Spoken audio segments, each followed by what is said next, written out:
شاہ جی پچھلے 2-2.5 ہفتوں سے میں یہی کہہ رہا ہوں کہ ہم محاذ آرائی کی طرف جا رہے ہیں. گنڈا سا پروگرام جو ہے وہ شروع ہو گیا ہے اور ایسا لگتا ہے کہ آج جو سپریم کورٹ کے جو 8 ججز ہیں جن کا اکثریتی فیصلہ تھا، انہوں نے بالآخر آج تفصیلی فیصلہ دے دیا ہے. اس میں تو حکومت جو ہے وہ بھی ملزم نظر آتی ہے، الیکشن کمیشن بھی ملزم نظر آتی ہے، اور جو مکمل انصاف کا جو آرٹیکل ہے 87 اس کے تحت اور باقی جو نکات ہیں، ساتھ ہی جو اقلیتی جو 2 ججز تھے ان کو بھی ایک طرح سے رگیب دیا ہے. تو میں تو قانونی ماہر نہیں ہوں، اس لیے جو اس کے جو قانونی جو نکات ہیں میں اس پر بحث کرنا نہیں چاہوں گا.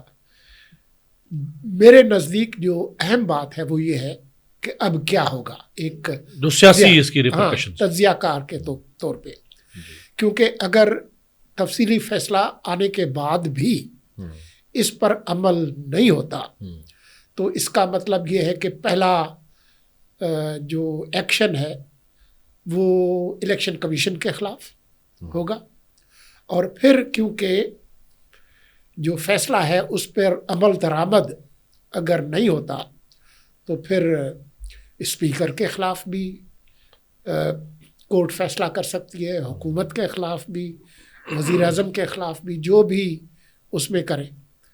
ایک تو یہ صورت ہے. دوسری صورت یہ ہے کہ آج ہی جو نئی تشکیل شدہ جو پریکٹس اینڈ پروسیجر کمیٹی ہے وہ اس کا اجلاس ہو اور وہ یہ جو ریویو پٹیشن ہے اس کو فکس کر دیں، اور وہ پہلا کام یہ کرے کہ جب تک ریویو پٹیشن کا فیصلہ ہو تب تک اس فیصلے پر عمل درآمد کو معطل کرے. اگر ایسا نہیں کرتے تو پھر ہم جو گڈھا سا پروگرام ہے وہ پھر شروع ہو گیا. آپ نے بجا فرمایا کہ قانونی تو ہم نہیں اتنی دانش رکھتے ہیں، لیکن سیاست کے طالب علم ہوتے ہوئے کوئی طالب علمانہ گفتگو سیاسی کر سکتے ہیں. میرا خیال ہے پریکٹس اینڈ پروسیجر کمیٹی اس فیصلے کو معطل نہیں کر سکے گی. نہیں، وہ یہ کر سکتی ہے کہ جو نظر ثانی پٹیشن ہے اس کے لیے بینچ تشکیل دے سکتی ہے. ہاں وہ بالکل. اب سوال یہ ہے کہ اس وقت 19 جج جن میں سے جسٹس مسرت ہلالی صاحبہ، ان کی طبیعت ابھی تک کہا جا رہا ہے کہ وہ ناساز ہے چونکہ ان کا ہارٹ کا مسئلہ ہوا تھا. جب یہ بینچ بنا تھا اس وقت بھی وہ اس بینچ میں نہیں تھی. اسی لیے اب جو 19 جج بنتے ہیں جس میں سے 2 ایڈ ہاک ججز ہیں، تو سوال یہ ہے کہ کیا ان کو اس میں بٹھایا جا سکتا ہے یا نہیں بٹھایا جا سکتا. ان کو نکال دیں تو 17 میں سے ایک نکال دیں تو 16. کیا یہی بینچ سنے گا، یہ جو 13 رکنی بینچ تھا، یا اس بینچ میں 3 مزید جج شامل کیے جائیں گے؟ یہ بھی ایک قانونی سوال ہے. مزید اس پہ لوگ اپنی رائے دیں گے. 70 پیجز کا یہ فیصلہ ہے. جی کچھ پیجز ہی ہم پڑھ سکے چونکہ ہماری ریکارڈنگ تھی. منصور علی شاہ صاحب نے تحریر کیا ہے. بالکل. فیصلے کا جو آغاز ہے وہ بڑا خوبصورت ہے. اس میں انہوں نے ڈیموکریسی کو ڈیفائن کیا ہے شاہ صاحب نے، اور کانسٹیٹیوشن کو ڈیفائن کیا ہے، اور انہوں نے کہا ہے کہ یہ لائف بلڈ ہے. ووٹنگ جو ہے، ٹرانسپیرنسی اور عوام جو ہے وہ جمہوریت کا لائف بلڈ ہے. انہوں نے اپنے ساتھی 2 ججز امین الدین خان اور نعیم اختر افغان، انہی 2 ججز پر مشتمل اب ایک بینچ بنا دیا ہے قاضی صاحب نے، جو علی گوہر بلوچ PMLN کے کینڈیڈیٹ ان کے کیس کی ریویو کو سننے کے لیے بھی. وہ چونکہ الیکشن ہارے، PTI والے جیتے، وہ ان کے خلاف گئے، ان کے حق میں ایک نیچے سے فیصلہ آیا، پھر اوپر سے ان کے خلاف فیصلہ آ گیا علی گوہر بلوچ کے سپریم کورٹ سے. اس کے خلاف انہوں نے ریویو فائل کیا. اب اس میں بھی یہ 2 ججز ہیں. اور امین الدین خان آپ جانتے ہیں کہ وہ اب ججز کمیٹی میں بھی آ چکے ہیں, اس میں بھی آ گئے ہیں.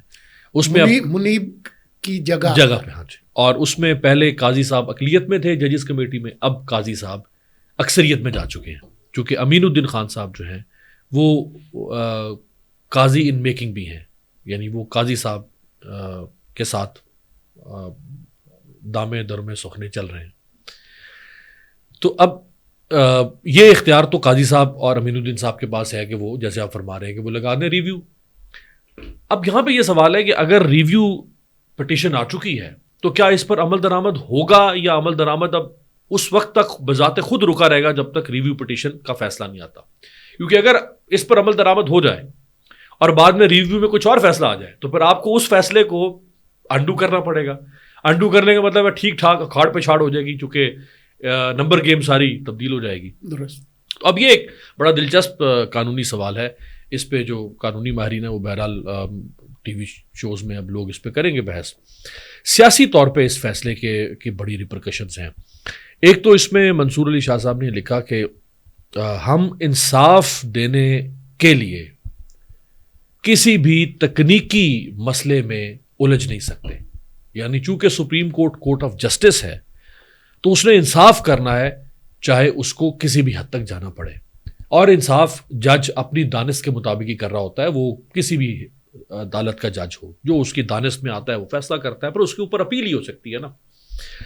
تو ان ججز نے اپنی دانست کے مطابق فیصلہ کیا کہ چونکہ یہ سارا معاملہ جہاں سے شروع ہوا کہ پارٹی ٹکٹ نہیں ملا, ان کو بامبر مجبوری کچھ کو آزاد جانا پڑا, کچھ نے اپنے کاغذات میں لکھا ہوا تھا پی ٹی آئی, اور جو آزاد تھے 39 پی ٹی آئی اور 41 یہ ٹوٹل 80 بن گئے. تو یہ جو 41 ہیں یہ ان کے بارے میں لکھا ہے فیصلے میں کہ پی ٹی آئی نے کہا کہ یہ اصل میں ہمارے ہی لوگ تھے, لیکن ان وجوہات کی وجہ سے ہم ان کو ہو نہیں سکے, ٹکٹ ہماری نہیں ہو سکی. تو اب اس کے سیاسی ریپرکشنز تو بہت ہیں. آپ نے بجا فرمایا. یہ جو قانون اور انصاف کے اور آئین کے جو نقطے ہیں یہ ہم ماہرین قانون کے لیے چھوڑتے ہیں, لیکن جو بنیادی بات ہے وہ یہ ہے کہ اس پر عمل ہوگا یا نہیں ہوگا. میں مسلسل یہ کہتا آ رہا ہوں, ابھی یہ تفصیلی فیصلہ نہیں آیا تھا, اس سے پہلے بھی, کہ مجھے نہیں لگتا کہ اس فیصلے پر عمل ہو. اور ماضی میں کچھ ایسے فیصلے ضرور آئے ہیں جن پر عمل نہیں ہوا, چاہے وہ سجاد علی شاہ کی کورٹ ہو, چاہے 14 مئی کا فیصلہ ہو, یا یہ منشا کے 90 دن میں انتخابات ہونے چاہیے. خود جب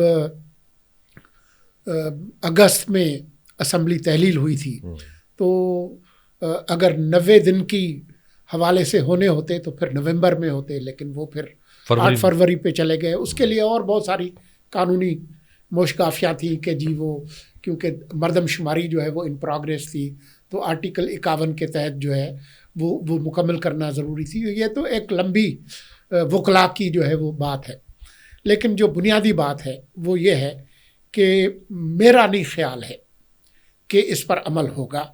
اس کا مطلب یہ ہے کہ یہ ٹکراؤ جو ہے وہ ناگزیر ہے. اس سے بچنے کی واحد صورت جو مجھے نظر آتی ہے وہ یہ ہے کہ آج ہی جو پریکٹس اینڈ پروسیجر جو کمیٹی ہے وہ فل کورٹ تشکیل دے دے تمام ججز کی. اس پر بحث ہوگی کہ ایڈ ہاک ججز اس میں آ سکتے ہیں یا نہیں آ سکتے ہیں, یہ بھی بات ہوگی. اور وہ پہلے ہی اجلاس میں پہلے کہے کہ جب تک ہم اس کا فیصلہ نہیں کر لیتے اس وقت تک ہم اس پہ عمل درآمد روک دیتے ہیں. اگر ایسا وہ نہیں کرتے تو پھر ٹکراؤ جو ہے وہ لازمی ہوگا. اب پی ٹی آئی کیا کہتی ہے, پھر جو ججز صاحبان ہیں 8 وہ کیا کرتے ہیں, ہائی کورٹس کے جج کیا کہتے ہیں, کیا اس کے لیے کوئی عدلیہ کی تحریک چلے گی, پی ٹی آئی اس میں شامل ہوگی, کیا ہوگا, مجھے ابھی اس کے بارے میں علم نہیں ہے, نہ یہ صورتحال ہمارے سامنے ہے. لیکن ایک بات لگتی ہے کہ اب معاملات جو ہے وہ زیادہ گمبھیر ہوئے ہیں. اچھا, اس میں سر اگر چونکہ یہ 8 جج ہیں، اگر آپ نے یہ فیصلہ تبدیل کرنا ہے، یعنی فرض کر لیں کہ 8 جج اپنا ذہن تبدیل نہیں کرتے ریویو میں، ہاں یہ وہی ذہن رکھتے ہیں جو ان کا ہے، جو 8 فیصلہ ادھر اور بقیہ 5. جی جی، تو اب آپ کو چاہیے ہوں گے دوسری طرف 9 جج. درست. 9 جج ہوں گے تو 8 اقلیت میں جائیں گے نا. ہاں تو 9 اور 8 ہو گئے 17.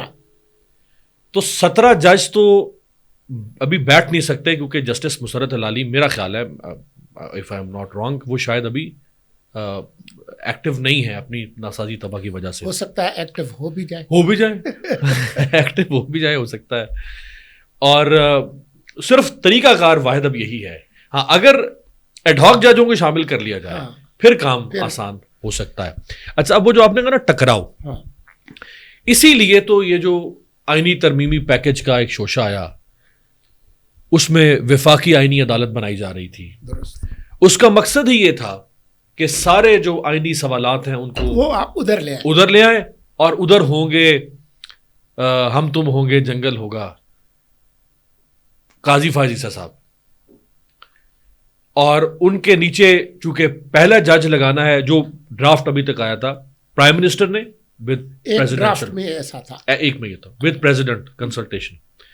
تو وہ یقینی طور پہ یعنی 100% نہیں، میرا خیال ہے 110% بھی نہیں، وہ اس میں 1000% یہ بات تیقن سے کہی جا سکتی ہے کہ وہ قاضی صاحب نہیں ہونا تھا. اور ان کے نیچے پھر ججز جو ہیں وہ وہی قاضی صاحب لگائیں گے پھر. تو یہ سارے کیسز چلے جانے تھے آئینی عدالت میں. اور منصور علی شاہ اور یہ جو لوگ جو اس وقت جن کو ریاست سمجھتی ہے کہ ڈسیڈنٹس ہیں، درست، یہ جو ڈسیڈنٹس ہیں، یہ جو ہمارے ساتھ نہیں چل رہے، ہم سے ہم آہنگ نہیں ہو رہے، ہم خیال نہیں ہو رہے، ہم رائے نہیں ہو رہے، ہم سے مطابقت نہیں رکھتے، یہ ریاست کی مجبوریوں کو نہیں سمجھتے، یہ نظریہ ضرورت کو نہیں سمجھتے. تو یہ جو 7-8 یہاں بہت سارے نظریہ ضرورت بھی چل رہا ہے، نظریہ ڈیفیکٹو بھی چل رہا ہے، یہاں بہت سارے نظریات آ گئے. تو یہ جو سارے کچھ سودائی لوگ ہیں، ان سودائی لوگوں کو تو سائڈ پہ کرو نا، تو ادھر کچھ اور سر پھرے لے کر آؤ، وہ پھر جیسے پھر ہم چاہیں گے معاملات اسی طرح سے، تو پھر ٹکراؤ ختم ہو جائے گا اگر آئینی عدالت ہوگی تو. ہاں لیکن مجھے ایسا لگتا ہے کہ وزیر اعظم صاحب جب اقوام متحدہ سے واپس لوٹیں گے تو یہ معاملہ جو آئینی ترامیم کا ہے یہ پھر آئے گا، اور شاید اس کا جو مسودہ ہو وہ تھوڑا سا مختلف ہو. اس میں جو پچھلے دنوں جو اعتراضات مولانا نے دائر کیے ہیں اس کی روشنی میں اس کی نوک پلک سنواری جائے.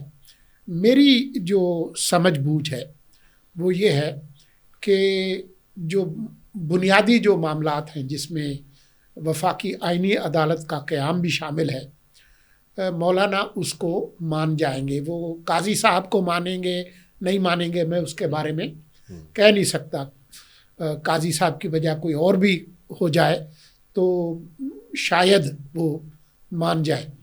لیکن مجھے لگتا ہے کہ اب وہ معاملہ بھی آگے کی طرف جائے گا. اس میں پھر آپ کو ڈیفائن کرنا پڑے گا نا، جس کی وجہ سے قاضی صاحب کے اوپر شک ہے لوگوں کو کہ قاضی صاحب ہوں گے، وہ ہے کہ پرائم منسٹر لگا رہے ہیں ان کو. جی جو عموماً ججز کے لگانے کا طریقہ کار ہے اس سے ہٹ کے پہلا جج پرائم منسٹر لگائیں گے، اور اس کے بعد پھر ایک اور پروسیجر ہوگا جسے جج لگا کریں گے. اس پر اعتراض ہے کیونکہ جو بنیادی جو روح ہے ججز کی تعیناتی کی اور پارلیمان کی بالادستی کی، اگر وزیر اعظم لگائیں گے تو انتظامیہ کے سربراہ لگا رہے ہوں گے، جو کہ جو یونیورسل جو اسپرٹ ہے پارلیمنٹ کی وہ اس میں قائم نہیں رہتی. تو اس لیے اس پر اعتراض بھی ہو رہا ہے. ہو سکتا ہے کہ یہ اس کو تبدیل کیا جائے، یہ عین ممکن ہے کہ یہ دوبارہ اس پہ آئیں کہ پارلیمان کی کمیٹی اور ججز اور جو ایک سپریم جوڈیشل جو وہ مل کے کریں، اور پارلیمان کے اندر بھی جماعتوں کی جو متناسب نمائندگی ہے اس میں گورنمنٹ کی پارٹیز اپوزیشن سارے اس میں موجود ہوں. یہ عین ممکن ہے کہ اس پہ وہ ہو جائے. میرے خیال میں ہم اس پہ بات کریں کہ لاہور میں کیا ہوا. جلسہ، اور بہت ساری افواہیں چل رہی ہیں کہ خان صاحب خوش نہیں ہیں، اور یہ باتیں چل رہی ہیں کہ جی وہ گنڈاپور صاحب سے بھی خوش نہیں ہیں، وہ عمر ایوب سے بھی خوش نہیں ہیں، وہ شاید بیرسٹر گوہر جو ہے ان کو تبدیل کرنا چاہتے ہیں چیئرمین کے حوالے سے. آپ کی کیا ہے؟ بیرسٹر گوہر والی بات تو کسی حد تک ہے. اس کی وجہ یہ ہے کہ عمران خان صاحب فاسٹ باؤلر ہیں، وہ سمجھتے ہیں کہ گیند بھی فاسٹ ہوگی، آگے سے یارکر ہوگا، باؤنسر ہوگا، بندہ بھی اڑ جائے گا. وہ بیٹسمین اگر بنتے ہیں تو کہتے ہیں میں اسٹیڈیم سے باہر ماروں گا. اب بیرسٹر گوہر میں وہ اگریسو ان کا مزاج نہیں ہے جیسے علی من گنڈاپور کا مزاج اگریسو ہے، یا کسی حد تک عمر ایوب بنسبت گوہر صاحب کے. تو اب پارٹی چیئرمین اس وقت بیرسٹر گوہر ہے. تو اگر پارٹی چیئرمین پارٹی کے بانی چیئرمین کے سٹائل کو فالو نہ کر رہا ہو تو وہ کہیں نہ کہیں جا کے ڈسٹرسٹ ہوگا. اس پہ ہے، لیکن میرا نہیں خیال کہ شاید وہ ابھی ان کو تبدیل کریں. تبدیلی ممکن بھی نہیں ہے اتنی آسانی سے نا. ابھی تو ویسے ہی کیس پھر کھل گیا ہے الیکشن کمیشن میں انٹر پارٹی. ہو سکتا ہے وہ الیکشن کمیشن ہی کہتے کہ ہم الیکشن نہیں مانتے، بیرسٹر گوہر کو مانتے ہی نہیں، الیکشن پھر سے نئے سرے سے کروانا پڑ جائے. یہ بھی تو ممکن ہے نا. تو نیا الیکشن ہوگا، اس میں پھر دیکھیں عمران خان کس کو اپنے چیئرمین کے طور پہ سامنے لاتے ہیں. جہاں تک لاہور کا جلسہ ہے، دیکھیں